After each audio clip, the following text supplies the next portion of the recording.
Hello everyone, welcome back to my channel biology with Sonu. हम लोग जो है ह्यूमन फिजियोलॉजी में एक्सक्रीशन पढ़ रहे हैं।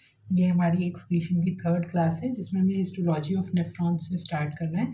तो विदाउट वेस्टिंग एनी टाइम हम लोग स्टार्ट करते हैं अपना टॉपिक हिस्टोलॉजी ऑफ नेफ्रॉन्स। और आप लोगों को अगर मेरी क्लासेस अच्छी लग रही हो तो आप लोग जो है चैनल को लाइक शेयर एंड सब्सक्राइब कर सकते हो, अपने फ्रेंड्स एंड फैमिली के साथ शेयर कर सकते हो ताकि जिन भी स्टूडेंट्स को ज़रूरत है वो इन फ्री लेक्चर्स का बेनिफिट ले पाएँ एंड अपनी प्रिपरेशन को और अच्छे से बूस्ट अप कर पाएँ। ठीक है, तो हम लोगों को आज जो पढ़ना है वो स्टार्ट करना है हिस्टोलॉजी ऑफ नेफ्रॉन्स से। ठीक है, हिस्टोलॉजी ऑफ नेफ्रॉन्स से। ठीक है, तो अगर हिस्टोलॉजी की हम बात करें तो एक एक करके देख लेते हैं। डायग्राम बना करके देखें या ऐसे ही हम इसको नोट कर लें, वो एक मिनट दीजिएगा, वो चीज़ मैं देखती हूँ। चलो डायग्राम के थ्रू ही देख लेते हैं, वो ज़्यादा कन्वीनियंट रहेगा, है ना। शॉर्ट में डायग्राम बना लेते हैं। ये बेसिकली जैसे हमने बना लिया बोमेंस कैप्सूल। ठीक है,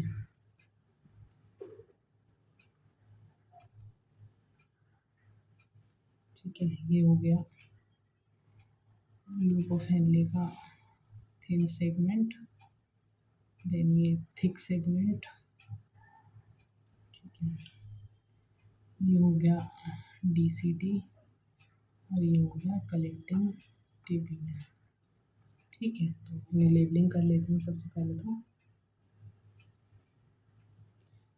देखो, ये जो आउटर लेयर है, आउटर लेयर ग्लोमेरुलस की, सॉरी वुमेन्स कैप्सूल की, ये काहे की बनी होती है? ये स्क्वैमस एपिथेलियम की बनी होती है, स्क्वैमस एपिथेलियम। ठीक है, वहीं बात करें अगर इनर लेयर की, इनर लेयर तो ये इसकी बनी होती है पोडोसाइट्स। इसमें पोडोसाइट्स प्रेजेंट होते हैं। ठीक है, modified squamous epithelium, modified squamous epithelium short में लिख दे रही हूँ मैं। ठीक है, देन बात करें अगर पीसीटी की, तो पीसीटी में जो है ये क्यूबॉइडल एपिथेलियम की बनी होती है और यहाँ पर जो है इस तरीके से ब्रश बॉर्डर्स भी प्रेजेंट होते हैं। ठीक है, ये ऐसे ऐसे, तो यहाँ पर आप लिख सकते हो पीसीटी कैसी होती है? क्यूबॉइडल। ठीक, क्यूबॉइडल एपिथेलियम। मतलब शॉर्ट में मैं क्यूबॉइडल लिख दे रही हूँ, आप लोग एपिथेलियम पूरा लिख लीजिएगा। देन ये जो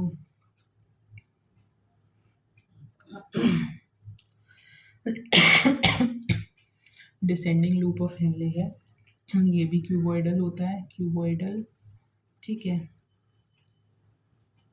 then this is squamous, thick segment जो होता है वो स्क्वैमस होता है। और जो आपका ये डीसीटी है ये भी क्यूबॉइडल होता है। ठीक है, क्यूबॉइडल एंड कलेक्टिंग टिब्यूल भी क्यूबॉइडल होता है। ठीक है, तो ये लर्न करने में इसलिए आपको इजी हो जाएगा, आप इस तरीके से लर्न कर सकते हो। इसको देखो मैं बताती हूँ आपको।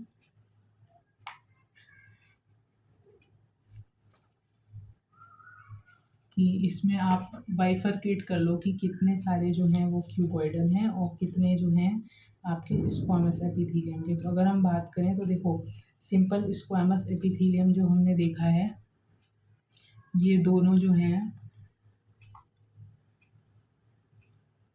ये वाले दोनों सिंपल स्क्वामस एपिथेलियम यानी कि आउटर लेयर और इनर लेयर। ठीक है, वहीं बात करें अगर बाकी सिंपल क्यूबॉइडल में क्या क्या है, पीसीटी क्यूबॉइडल है। ठीक है, डीसीटी क्यूबॉइडल है, descending loop of Henley cuboidal है और कलेक्टिंग टिब्यूल क्यूबॉइडल है। ठीक है, ये सब चीज़ें क्यूबॉइडल है। और क्या बचा अब? ये वाला जो सेगमेंट है आपका थिक सेगमेंट, ये स्क्वामस है। ठीक, तो ये 3 स्क्वामस हो गए और बाकी सारा क्यूबॉइडल हो गया। इसके अलावा ग्लोमेरुलस नोट कर लीजिए, ग्लोमेरुलस कैसा होता है? ये फेनेस्ट्रेटेड होता है, फेनेस्ट्रेटेड। फिल्ट्रेटेड, ये वर्ड याद रखिएगा, इससे भी क्वेश्चन बन जाता है। ठीक है, अब आ जाते हैं, अपना हिस्टोलॉजी हमने देख लिया, फिल्ट्रेशन मेम्ब्रेन एक बार और देख लेते हैं। फिल्ट्रेशन मेम्ब्रेन, ठीक। तो फिल्ट्रेशन मेम्ब्रेन की अगर हम बात करें तो जैसे हमने वहाँ पर क्या कहते हैं, जो उसमें जब हमने रेस्पिरेशन पढ़ा था तो हमने डिफ्यूजन मेम्ब्रेन देखी थी ना, उसी तरीके से ये है। देखो,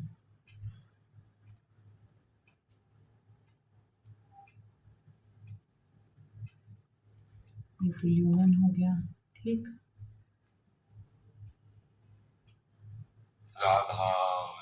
इसमें हमें क्या क्या चीज़ें देखने को मिलेंगी, पोडोसाइट्स फिल्ट्रेशन मेम्ब्रेन में, एक तो पोडोसाइट्स, ठीक है। ये क्या है, simple squamous epithelium of inner membrane of Bowman's capsule, ठीक है। यहाँ पर ये इनर मेम्ब्रेन जो थी, इनर मेम्ब्रेन, ठीक है, Bowman's capsule.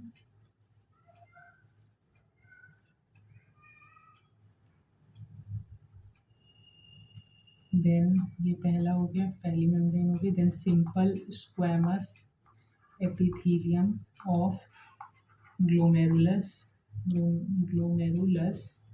And basement membrane, ठीक है, basement membrane of these two, ठीक है। तो ये फिल्ट्रेशन मेम्ब्रेन रहती है, एक तो पोडोसाइट्स और इसका वुमेन्स कैप्सूल के पोडोसाइट्स, और ये जो सिंपल स्क्वैमस एपिथेलियम है ग्लोमेरुलस का वो, और बेसमेंट मेम्ब्रेन ऑफ देम, ठीक है। अब फिजियोलॉजी ऑफ यूरिन फॉर्मेशन और देख लेते हैं, क्योंकि क्वेश्चन यहाँ से पूछ लिया जाता है, ठीक है। तो फिजियोलॉजी, ये थोड़ा सा जो है टफ टॉपिक पड़ जाता है स्टूडेंट्स को समझने के लिए, फिजियोलॉजी ऑफ यूरिन फॉर्मेशन। देखो, वैसे तो जो ह्यूमन फिजियोलॉजी है अपने आप में ही बहुत बड़ा टॉपिक है, एक एक चीज़ को अगर हम पढ़ते चलते हैं, बट हमें ये चीज़ आइडेंटिफाई करनी है कि जो प्रीवियस ईयर क्वेश्चंस को एनालाइज करके कि मैक्सिमम जो क्वेश्चंस हैं वो कहाँ से बने हैं हमारे, है ना। ऐसा हमें हम लास्ट मोमेंट में ये चीज़ नहीं करनी कि हम सारा ही कुछ बार बार पढ़े हैं और कन्फ्यूज़ हो रहे हैं चीज़ों को लेकर के। तो एक बार जब आपने टॉपिक पढ़ लिया, जैसे कि हमने रेस्पिरेशन कंप्लीट कर लिया है अपना, ठीक है, तो आपने क्या करा, रेस्पिरेशन के अपने नोट्स उठाए, रिवाइज करे, लेक्चर देखने के बाद जो भी आपने नोट्स बनाए थे, नोट्स उठाए, उन्हें रिवाइज करा। देन अब आप प्रीवियस ईयर क्वेश्चंस को, जो भी आपके पास अवेलेबल बुक है, चाहे वो आपकी यूथ की है या इसके अलावा घटना चक्र है, शिल्पी की है, जो सी भी आपके पास बुक है, आप उससे क्वेश्चन को प्रैक्टिस करोगे, मतलब क्वेश्चन सॉल्व करोगे। और वहाँ पर आप देखोगे कि मैक्सिमम पार्ट किस टॉपिक से, मतलब रेस्पिरेशन के भी किस पार्ट से आ रहा है। तो आप ये चीज़ नोट करोगे कि ज़्यादातर जो हमने टाइडल वॉल्यूम्स और कैपेसिटीज़ पढ़ी थी, वहाँ से मैक्सिमम क्वेश्चंस पुट अप हुए हैं। इसके अलावा एक दो सब टॉपिक्स और हैं जहाँ से मोस्टली क्वेश्चंस वहाँ से बने हुए हैं, ठीक है। तो वो आप अपना नोट्स में हाईलाइट करते चलो कि ये यहाँ से इस तरीके से क्वेश्चंस बन रहे हैं, तो जिससे जब आप रिवाइज करोगे तो आपको बार बार प्रीवियस ईयर क्वेश्चन और वो पैरेलली ओपन नहीं करना पड़ेगा, है ना। एक बार में आपने अगर हाईलाइट कर लिया तो आपको पता है कि हाँ, इन टॉपिक से प्रीवियस ईयर क्वेश्चन बने, तो उनको आप थोड़ा अच्छे से देखोगे जब रिवाइज करोगे, ठीक है। और बाकी टॉपिक्स तो आप सब पढ़ ही रहे हो। इस तरीके से जो एक प्रिपरेशन की स्ट्रैटेजी होती है वो इस तरीके से रहती है। ये नहीं है कि हम कुछ स्टूडेंट्स क्या करते हैं कि बस नोट्स लेकर के बैठे हुए हैं, उन्हें ही देखते जा रहे हैं, माइंड उनका कहीं और चल रहा है, तो वो चीज़ नहीं करनी है। एक स्ट्रैटेजिक तरीके से, क्योंकि नंबर ऑफ़ सीट्स भी बहुत कम है और कॉम्पिटिशन बहुत ज़्यादा है ना। तो उस चीज़ को देखते हुए आप जितना अच्छे से अपने आप को प्रिपेयर करोगे एग्ज़ाम के रिगार्डिंग, क्योंकि अभी हमारे पास देखो एलटी प्री होगा, फिर मेंस होगा, देन ऐसे जीआईसी प्रवक्ता वाला जो है उसमें भी प्री होगा, फिर मेंस होगा। तो हमें प्री, एटलीस्ट हम मेंस तो तब लिखेंगे ना जब हम प्री क्वालिफाई कर पाएंगे। तो हमें प्री क्वालिफाई करना है, देन मेंस की आंसर राइटिंग हम उस तरीके से बाद में प्रैक्टिस करेंगे, उसके पहले तो हम प्री के लिए फोकस्ड होंगे ना, ठीक है। देन अभी ईएमआरएस के भी फॉर्म्स आए हुए हैं, होपफुली आप लोगों ने ईएमआरएस के भी फॉर्म्स फिल कर दिए होंगे, ठीक है। चलो अब देख लेते हैं और जो ईएमआरएस का पैटर्न रहता है वो इनके जो ये जो आयोग वाले पेपर होते हैं उनसे बिल्कुल ही डिफरेंट होता है, वो एनसीईआरटी बेस्ड होता है, ठीक है। और दूसरी चीज़ ये है, उसमें स्टेटमेंट बेस्ड क्वेश्चन ज़्यादा रहते हैं, डीप नॉलेज वाली चीज़ें, मतलब इसमें जैसे क्या है, LTGIC और इनमें जो है एनिमल किंग, TGT PGT में एनिमल किंगडम और जो लोअर बॉटनी और एंजियोस्पर्म्स वगैरह से क्वेश्चन होते हैं। और EMRS या KVS NVS आप देखोगे एग्ज़ाम्स, तो उसमें क्या होता है, जो आपका जैसे साइटोलॉजी है या फिर जेनेटिक्स है, मॉलिक्यूलर बायोलॉजी है, बायोटेक्नोलॉजी है, इन सब से जो है बायोटेक्नोलॉजी एंड इट्स एप्लीकेशन है, ह्यूमन बिहेवियर है, और इस तरीके के जो क्वेश्चंस रहते हैं वहाँ से क्वेश्चन ज़्यादा फ्रेम होते हैं इन टॉपिक्स से। तो पढ़ना तो देखो सभी कुछ है, चाहे इधर के एग्ज़ाम्स के लिए पढ़ो चाहे उसके लिए ही पढ़ो, बट ये है कि जब आप एक टॉपिक प्रिपेयर कर रहे हो तो उसको इस तरीके से प्रिपेयर करो, फिर हमसे कहीं से भी मतलब किसी भी तरीके से पूछा जाएगा, कितना भी घुमा के क्वेश्चन पूछा जाए हम उसको सॉल्व कर लेंगे, ठीक है। तो इस माइंडसेट के साथ पढ़ना है, ये नहीं कि अभी तो है, महीना भर है, 2 महीना है, पढ़ लेंगे, वो चीज़ नहीं करनी है। अब बिल्कुल कमर कस के लग जाना है, दिन रात नहीं देखनी है कि बस फ़ोकस्ड होके पढ़ना है। भले ही 6 घंटे पढ़ना है, 8 घंटे पढ़ना है, बट ऐसा पढ़ना है कि उस चीज़ को फिर कोई हमसे पूछ ले तो हम बता पाएँ, वहाँ पे अटके ना, ठीक है। चलो आ जाओ, बहुत बातें हो गई हैं आज के लिए। फिजियोलॉजी ऑफ यूरिन फॉर्मेशन, तो इसे हम 2 स्टेप्स में पढ़ते हैं, एक तो बायोकेमिकल स्टेप होता है और एक फिजियोलॉजिकल स्टेप होता है, ठीक है। बायोकेमिकल स्टेप, ठीक है, और दूसरा होता है फिजियोलॉजिकल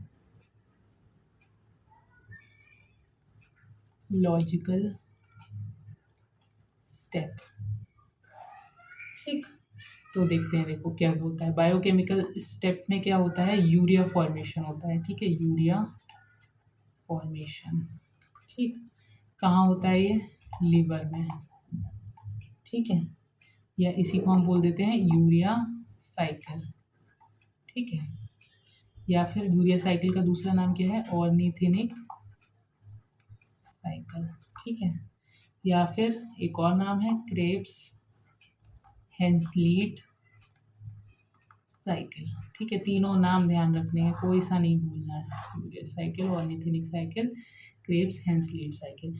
वहीं बात करेंगे फिजियोलॉजिकल स्टेप की, तो यहाँ पर क्या होता है, यहाँ होता है यूरिन फॉर्मेशन, ठीक है, यूरिन फॉर्मेशन, ये 3 स्टेप्स में होता है। अरे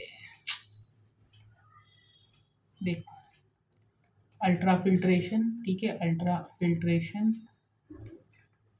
सेलेक्टिव सेलेक्टिव रीअब्जॉर्प्शन, ठीक, एंड टिब्यूलर सिक्रीशन। ये कहाँ होता है, फिजियोलॉजिकल स्टेप जो होता है ये किडनी के नेफ्रॉन में होता है, किडनी, या लिख सकते हो ब्रैकेट में नेफ्रॉन, ठीक। और जो ये यूरिया साइकिल हो रही है ये कहाँ हो रही है, ये लीवर में हो रही है, ठीक है।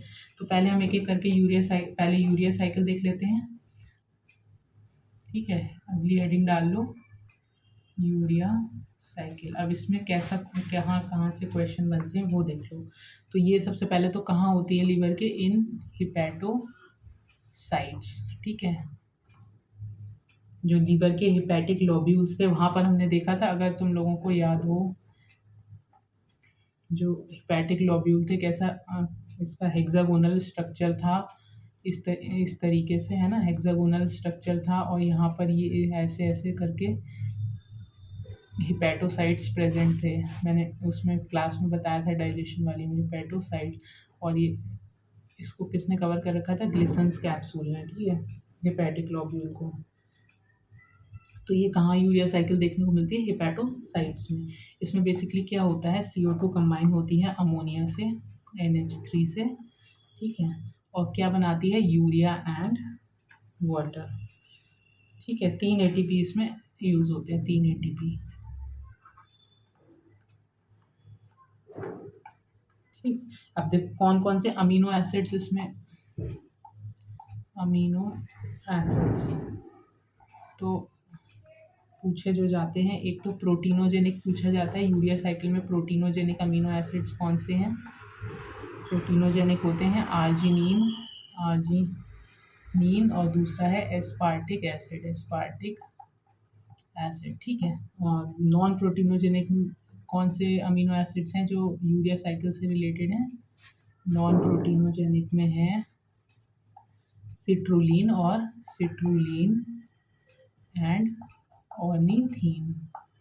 ठीक, अब आप लोगों का ये होमवर्क है कि यूरिया साइकिल का जो डायग्राम है कि किस तरीके से होती है। हाफ जो है वो साइटोप्लाज्म में होती है, हाफ जो होती है वो माइटोकॉन्ड्रियल मैट्रिक्स में होती है। ठीक है, तो किस तरीके से ये होता है, इसमें कौन कौन से जो एंजाइम्स हैं जैसे कि ऑर्निथो का सबसे पहले क्या होता है, देखो CO2 और जो अमोनिया है वो कंबाइन होकर के क्या बनाती है, कार्बोमिल फॉस्फेट बनाती है। ठीक है, in presence of carbamoyl phosphate synthetase enzyme. फिर उसमें क्या होता है, साइटोप्लाज्म से ऑर्निथीन कंबाइन होकर के और सिट्रुलिन सॉरी ऑर्निथीन और ये कार्बोमिल फॉस्फेट जो होता है दोनों कंबाइन होकर के क्या बनाते हैं, सिट्रुलिन बनाते हैं। फिर सिट्रुलिन क्या करता है, एस्पार्टिक एसिड से कंबाइन होकर के आर्जिनोसक्सिनिक एसिड बनाता है। आर्जिनोसक्सिनिक एसिड में से फ्यूमेरिक एसिड निकल जाता है और फिर क्या बनता है, आर्जिनिन बनता है और यूरिया रिलीज होते हैं। फिर आर्जिनिन वापस से कन्वर्ट हो जाता है यूरिया को रिलीज करके ऑर्निथीन में। ठीक है, तो ये जो डायग्राम है इसका यूरिया साइकिल का, ये आप लोग अपने जो है बुक से या नेट से देख करके अपने नोट्स में इसको बना लीजिएगा। ठीक है, अच्छा एक चीज़ और नोट कर लो, लार्जेस्ट, क्योंकि जो क्वेश्चंस बनेंगे वो मैंने आपको यहाँ पर नोट करवा दिए हैं कि इसमें ये जो पूछता है कि अमीनो एसिड्स प्रोटीनोजेनिक कौन से रिलेटेड है, नॉन प्रोटीनोजेनिक कौन से रिलेटेड है, कहाँ पर होती है। ठीक है, इक्वेशन हो गई। इसके अलावा लार्जेस्ट अमाउंट ऑफ यूरिया कहाँ देखने को मिलती है, अमाउंट ऑफ यूरिया, तो ये हिपैटिक वेन में, हिपैटिक वेन में। ठीक है, और लीस्ट अमाउंट ऑफ यूरिया कहाँ देखने को मिलती है, ये मिलती है रीनल वेन में। ठीक है, तो यूरिया साइकिल से इतना क्वेश्चन बनेगा, बट आप लोग जो है अपने नोट्स में इस डायग्राम को ज़रूर से बनाइएगा, ये आपके आगे मीन्स के लिए हेल्पफुल रहेगा। ठीक है, अब आ जाते हैं एक्सक्रीटरी सिस्टम में, हम देख लेते हैं physiological steps of urine formation. ठीक है, नेक्स्ट हेडिंग डाल लो, फिजियोलॉजिकल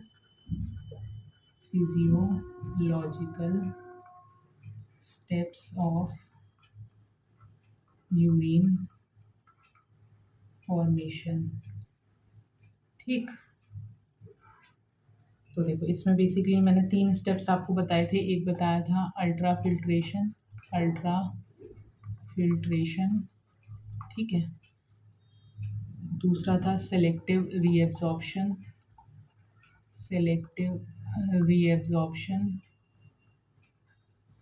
और तीसरा था टिब्यूलर सिक्रीशन। ठीक है, तो बेसिकली देखो इसमें यहाँ पर मैं आपको डायग्राम से समझा दे रही हूँ इस चीज़ को।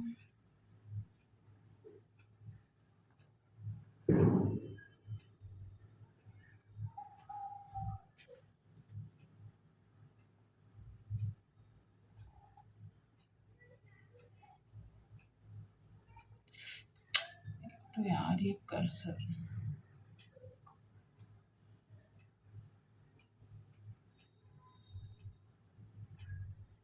ठीक है, ग्लोमेरुलस हो गया। ठीक है, ये एफरेंट आर्टरियो, अब तक तो इतनी बार डायग्राम बन चुका है, आप लोगों को याद हो गया। एफरेंट आर्टरियोल हो गया, ये इफरेंट आर्टरियोल हो गया। ठीक है, ये ग्लोमेरुलस हो गया, ये वोमेन्स कैप्सूल हो गया। ठीक, अब देखो, और यहाँ पर एक ये बना लो, यहाँ पे ये इस तरीके से, ये पेरिटिब्यूलर कैपिलरी नेटवर्क बना लो। यहाँ पर ये वासा रेक्टा। ठीक है, अराउंड कहाँ होती है, LOH के, लूप ऑफ हेनले के, और ये कहाँ होती है, अराउंड, अब तक तो रट जाना चाहिए ये चीज़, DCT एंड PCT। ठीक है, तो अब देखो स्टेप वाइज देख लेते हैं। सबसे पहले जो अल्ट्रा फिल्ट्रेशन है, तो अल्ट्रा फिल्ट्रेशन बेसिकली हम किसको कहते हैं, जैसे कि ये जो ब्लड आया सारा एफरेंट आर्टरियोल के थ्रू, ये ग्लोमेरुलस में फिल्ट्रेट होकर के कहाँ गया, ये गया इसके वोमेन्स कैप्सूल के, ये इसमें ल्यूमेन से ल्यूमेन में। ठीक है, ये वोमेन्स कैप्सूल का ल्यूमेन हो गया। ठीक, यहाँ पर सारा जो फिल्ट्रेट, ये स्टेप क्या हो गया, अल्ट्रा फिल्ट्रेशन। ठीक है, अभी मैं एक एक चीज़ नोट भी करवा दूंगी, बट यहाँ पे शॉर्ट में समझ लो। ठीक है, अल्ट्रा फिल्ट्रेशन हो गया। ठीक, अब इसकी सेलेक्टिव रीएब्जॉर्प्शन की बात करें तो सेलेक्टिव रीएब्जॉर्प्शन कहाँ से होता है? ये आपका वापस से जो है पेरिटिब्यूलर कैपिलरी नेटवर्क में जाता है और यहाँ पर ये वासा रेक्टा में रीएब्जॉर्ब होता है जो, ठीक है, उसको हम क्या बोलते हैं? Selective reabsorption. तो वहीं बात करें अगर टिब्यूलर सिक्रीशन की, तो टिब्यूलर सिक्रीशन में क्या चीज़ होती है? टिब्यूलर सिक्रीशन में पेरिटिब्यूलर कैपिलरी नेटवर्क से वापस इधर आता है, ठीक है, वो ख़त्म हो गया, बट समझ लेना ये चीज़ यहाँ आ रही है। तो ये स्टेप नंबर 3 हो गया, ठीक है, वापस से पीसीटी में आता है, ठीक।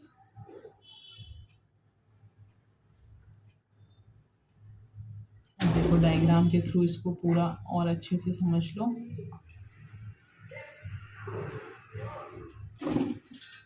यहाँ पर मैं बना देती हूँ डायग्राम तो इजीली, जैसे ये हो गया,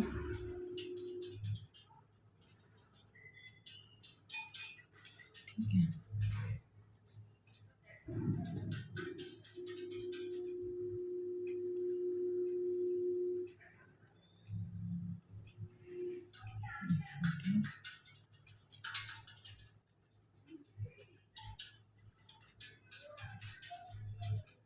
ज्वाइन हो गया है,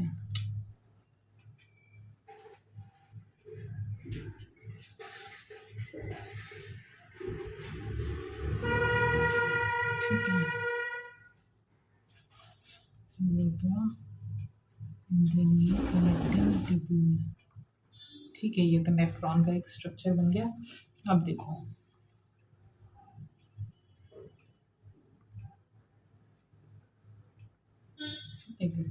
यहाँ से जो है ब्लड आया, रेड कलर ले लेती हूँ, उससे इजी हो जाएगा, ठीक है, यहाँ से ब्लड आया, ठीक है।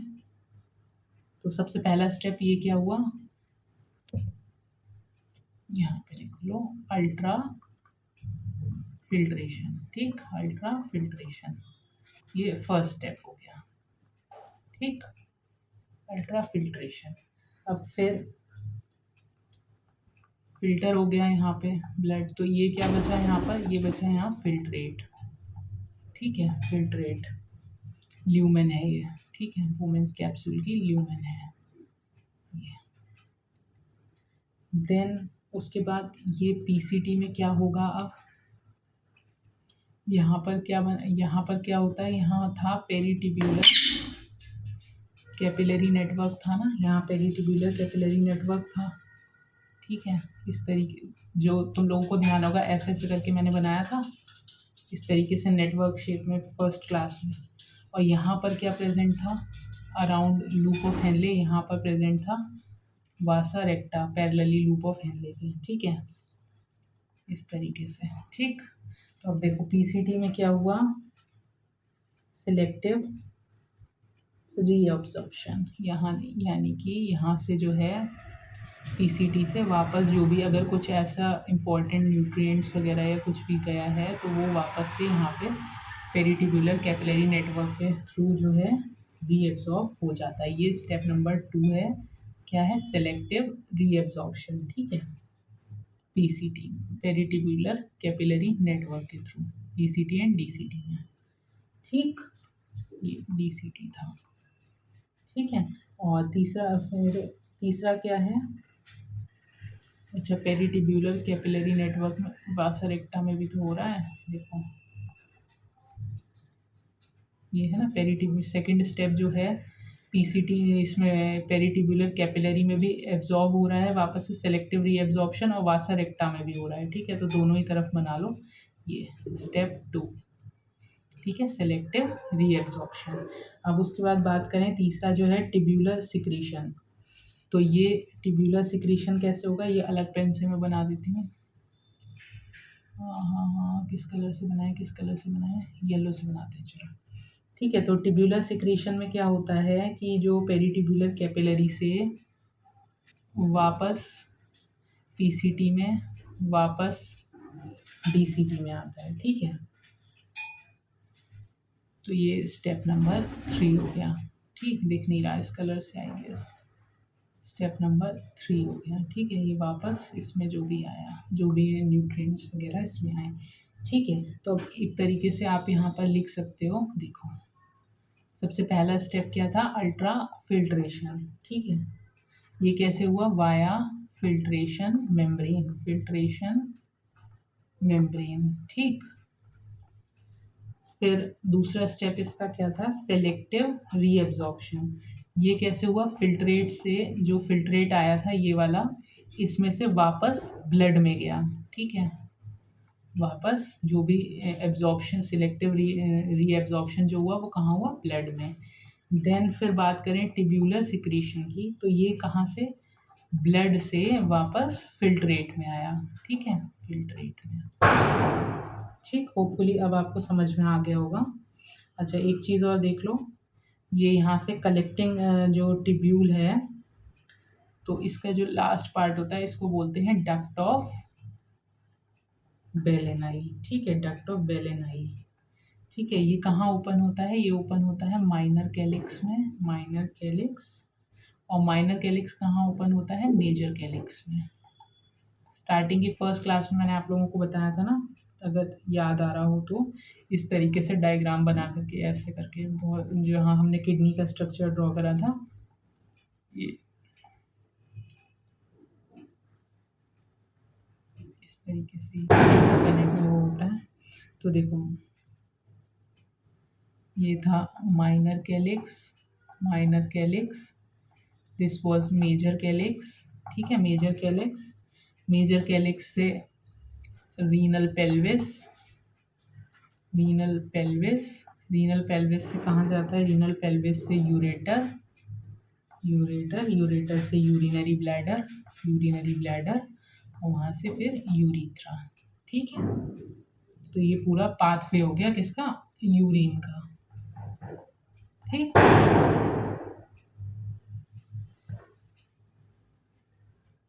अब देख लेते हैं कुछ इंपॉर्टेंट टर्म्स, देख लेते हैं जहाँ से क्वेश्चन बनता है ना। तो सबसे पहला है रीनल ब्लड फ्लो, कुछ इंपॉर्टेंट टर्मिनोलॉजीज हैं, इन्हें देख लो। रीनल ब्लड फ्लो, इसे हम RBF भी बोलते हैं। ये बेसिकली कितना होता है, 1/5 ऑफ कार्डिक आउटपुट, आउटपुट, ठीक है। कितना होता है, ये होता है 1200 ml ब्लड पर मिनट, ठीक है। और कार्डिक आउटपुट कितना होता है, ये 5 to 6 लीटर्स होता है ना, ठीक है। देन रीनल ब्लड फ्लो के बाद जो दूसरा टर्म हमें देखना है, रीनल प्लाज्मा फ्लो, RPF। तो प्लाज्मा कितना होता है, प्लाज्मा 55% होता है ना, ये तो हम सर्कुलेशन में पढ़ ही चुके हैं। तो 1200 इंटू 55 डिवाइड बाय 100, तो ये कितना अप्रॉक्सीमेटली आ जाता है 650 ml पर मिनट, ठीक है। देन बात करते हैं, नेक्स्ट टर्म है हमारा ग्लोमेरुलर फिल्ट्रेशन रेट, जिसे हम GFR भी बोल देते हैं, ठीक है। तो ये कितना होता है, अप्रॉक्सीमेटली 125 ml पर मिनट होता है। और ये होता क्या है, बेसिकली ये होता है फिल्ट्रेट फॉर्म्ड पर मिनट, ठीक है, from 20 lakh nephrons of both kidneys. तो ये कितना बनता है, अप्रॉक्सीमेटली 180 लीटर्स पर डे बनता है। बट इतना हम लोग वॉशरूम थोड़ी जाते हैं, तो ये क्या होता है, ये 99% वापस से रीएब्जॉर्ब हो जाता है, ठीक है। नेक्स्ट जो टर्म इम्पॉर्टेंट है दैट इज फिल्ट्रेशन फ्रैक्शन, ये पूछा जाता है, फिल्ट्रेशन फ्रैक्शन, ठीक है। तो फिल्ट्रेशन फ्रैक्शन क्या होता है, GFR upon RPF, that is 125/650। तो ये अप्रॉक्सीमेटली फिल्ट्रेशन फ्रैक्शन कितना आता है 20%। ठीक है, अब देखो, अब एक एक स्टेप को जो है हम डिटेल में थोड़ा देख लेते हैं। अल्ट्रा फिल्ट्रेशन, अब ये टर्म्स आपको समझ में आ गए ना, तो अब इजीली और डिटेल में चीज़ें समझ लोगे। तो अल्ट्रा फिल्ट्रेशन कैसे होता है, वाया फिल्ट्रेशन मेम्ब्रेन होता है। ठीक है, फिल्ट्रेशन मेम्ब्रेन। ठीक है, तो ये क्या होता है, ग्लोमेरुलर फिल्ट्रेट बोलते हैं इसको, फिल्ट्रेट। और इसमें क्या होता है, ब्लड तो होता है बट माइनस आरबीसी प्लस डब्ल्यूबीसीज plus platelets plus plasma proteins जैसे कि एल्ब्यूमिन है ना। तो ये सब नहीं होता है, इन सब के अलावा जो बचा वो ब्लड होता है। ठीक है, अच्छा, प्रेशर कौन कौन से रिस्पॉन्सिबल होते हैं अल्ट्रा फिल्ट्रेशन के लिए, pressure responsible for ultra filtration, short में लिख दिया है। ठीक है, तो सबसे पहले तो GHP, ये क्या होता है, glomerular hydrostatic pressure, glomerular hydrostatic pressure. ये कितना होता है, अप्रॉक्सीमेटली 60 to 75 mmHg होता है। ठीक है, यहाँ पर आप लिख सकते हो 60 to 75 mmHg। ठीक है, और ये होता क्या है, ग्लोमेरुलर हाइड्रोस्टैटिक प्रेशर, ये होता है pressure of glomerulus due to difference in diameter of arterioles. यहाँ पर आप लिख सकते हो pressure of glomerulus due to difference in diameter of arterioles. अगर आप देखो तो एफरेंट आर्टरियोल का जो डायमीटर है वो ज़्यादा है in comparison to efferent arteriole, तो यानी कि ब्लड जो है वो ज़्यादा आ रहा है, बट जो है एक तरीके से उस एफरेंट आर्टरियोल से कम बाहर निकल रहा है ना बीच में, तो इसकी वजह से जो प्रेशर जनरेट हो रहा है इस पे ग्लोमेरुलस पे, उसको हम GHP बोलते हैं। नेक्स्ट पहला प्रेशर तो ये हो गया। देन दूसरा जो प्रेशर लगता है दैट इज़ BCOP। ये क्या है, ब्लड कोलॉइडल ऑस्मोटिक प्रेशर। ये कितना होता है, ये होता है 32 mmHg। ठीक है, और ये क्यों लगता है, ये कौन सा प्रेशर है, ये है basically pressure exerted bye colloidal proteins. जो ब्लड में कोलॉइडल प्रोटीन्स प्रेजेंट होती हैं वो जो प्रेशर लगाती हैं that is called blood colloidal osmotic pressure. तो अगर आप लिखना चाहो तो यहाँ पर लिख सकते हो pressure exerted by blood colloidal लिखो, ब्लड मत लिखो फिर यहाँ, वो तो ऑलरेडी ब्लड में ही प्रेजेंट है ना, बाय कोलॉइडल प्रोटीन्स। ठीक, BCOP के बाद नेक्स्ट जो लगता है प्रेशर जो रिस्पॉन्सिबल होता है अल्ट्रा फिल्ट्रेशन के लिए दैट इज CHP। ये क्या है, कैप्सूलर हाइड्रोस्टैटिक प्रेशर। ठीक है, ये कितना होता है 18 mmHg। ठीक, ये इसके बारे में लिखना चाहो तो लिख सकते हो pressure exerted by filtrate already present in lumen of Bowman's capsule. Pressure exerted by filtrate already present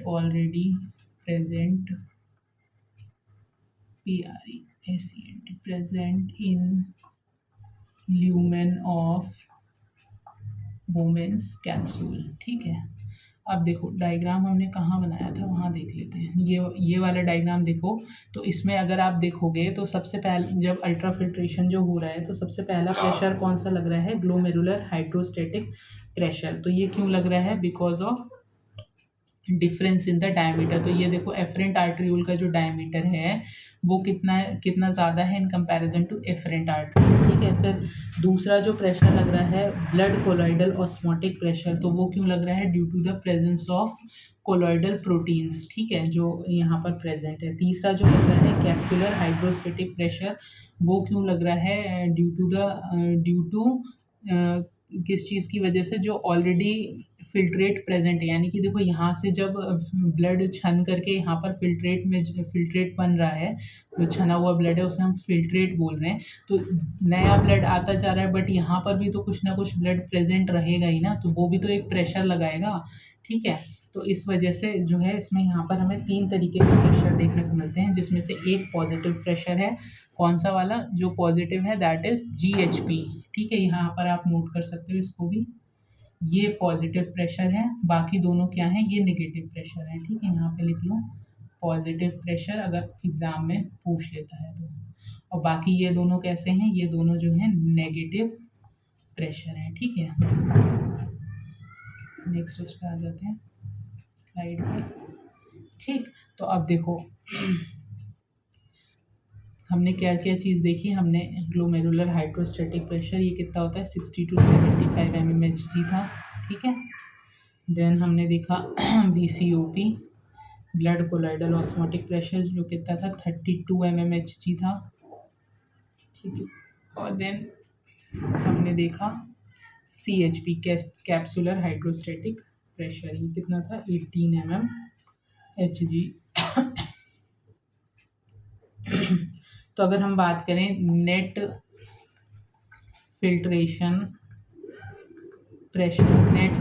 pressure, या इसी को हम क्या बोल देते हैं? और इफेक्टिव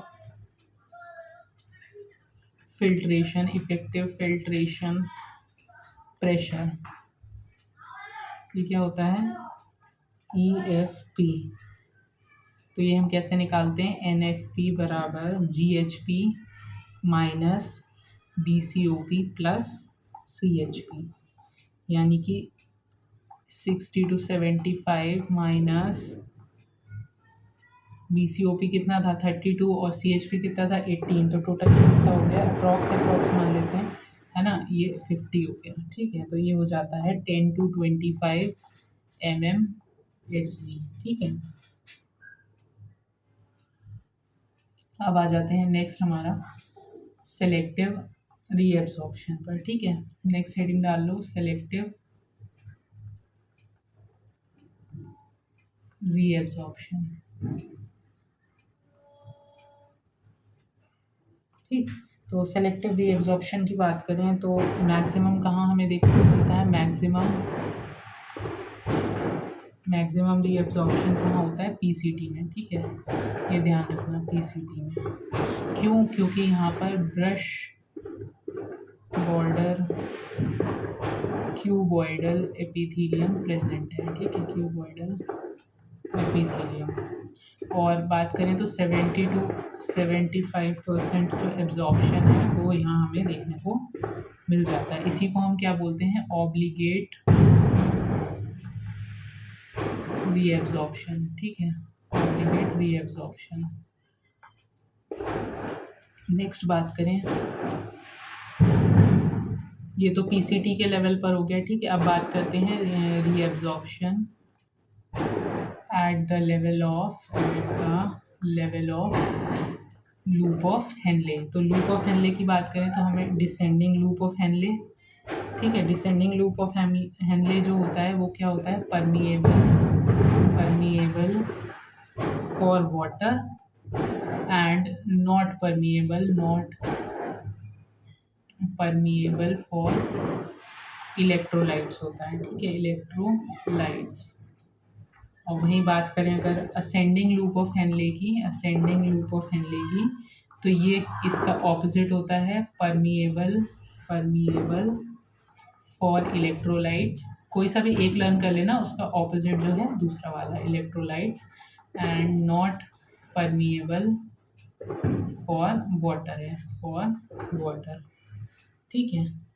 यहाँ पर जो है असेंडिंग LOH में हमें मिनिमम एब्जॉर्प्शन देखने को मिलता है। ठीक है, ये चीज़ भी ध्यान रखनी है कि मैक्सिमम एब्जॉर्प्शन हमें कहाँ देखने को मिल रहा है और जो मिनिमम एब्जॉर्प्शन है वो हमें कहाँ पर देखने को मिल रहा है, ये चीज़ बिल्कुल नहीं भूलनी है। ठीक है, इसके बाद बात करते हैं नेक्स्ट सी पॉइंट पे, absorption reabsorption at the level of DCT, reabsorption at the level of